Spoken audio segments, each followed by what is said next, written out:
د ګبر فنوم مشهور سیچو چې هغه په پېښور بډابېره په تاڼې کې چې دی نو سیچو دی هغه دا بیان ورکړی دی وایي چې چېرته چې دی نو زه یو کرمینل ونیسم نو بیا پسې بیا د ایم پي او د ایم این اې نه زوري چې ده دا کس را ازادی او که نه را ازادی که نه نو موږ به تا د کچې علاقې ته ولیږو. یار ویډیو راسره مکمل وګورئ که نه تاسو به ډېر زیات حیران شئ. دې سیچو بیان ورکړی او د هغه نه پس په دې سوشل میډیا باندې ډېر زیات وایرل دی. مکمل حقیقت یې درڅخه ښکاره کوم. دې سیټ چې تاسو ته نوجوان ښکاري ملګرو دی چې خپل نوم یې راته نه دی معلوم او دې چې په ګبر په نوم باندې دا مشهور دی او دا وایي ډېر زیات ایماندار دی غټ غټ یخته دي او موټی سیچو دی ملګرو. او دا چې دی نو په پېښور بډابېره په تاڼې کې چې دی نو دا سیچو دی په دې ټیم کې دا وایي که نه وایي چې چېرته زه یو کرمینل ونیسم او هغه چې دی نو زه راولم او جیل ته وردن نه کړم وایي د هغه نه پس چې دی د ایم این اې او د ایم پي این اې په ما پسې کال کېږي په ما پسې دباو وي ما ته وایي چې دغه کس چې دی نو دغه پرېږده او که نه یې پرېږدې نو موږ به تا د کچې علاقې ته ولیږو موږ به تا سیند ته ولیږو موږ به تا هغه ځای ته ولیږو چې هلته ډېره زیاته خطره ده. ملګرو وایي دا ډېر زیات ایماندار کس دی ملګرو وایي دا وایي ډېر زیات ایماندار دی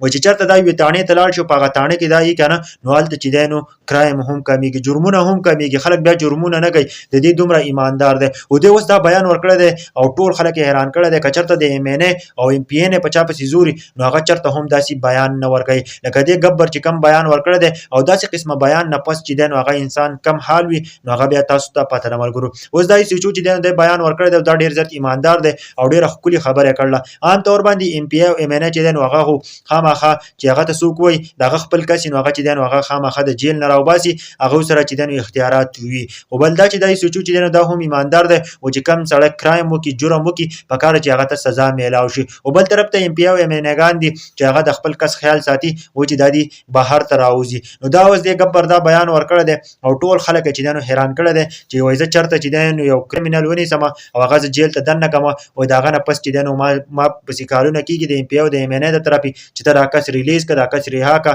دا کس چې دی نو پرېږده او که ته یې نه پرېږدې نو موږ به دې د کچې علاقې ته ولیږو او چې د کچې علاقې ته ولېږو نو هغه تاسو ته پته ده هلته د کچې ډاکوان اوسېږي او د کچې ډاکوان څوک بیا نه پرېږدي هغه د دنیا نه رخصتوي. ملګرو چې څومره پښتانه زما دا ویډیو ګورئ که نه دې باره کې تاسو څه وایئ چې آیا تاسو دې سره اګري یئ او که نه آیا دې دا بیان ټیک ورکړی دی او که نه دی ورکړی. زما خو صرف مقصد دی د ګبر هغه چې کوم بیان ورکړی و هغه مې تاسو ته شریک کړو دا ټولو ملګرو ته ضرور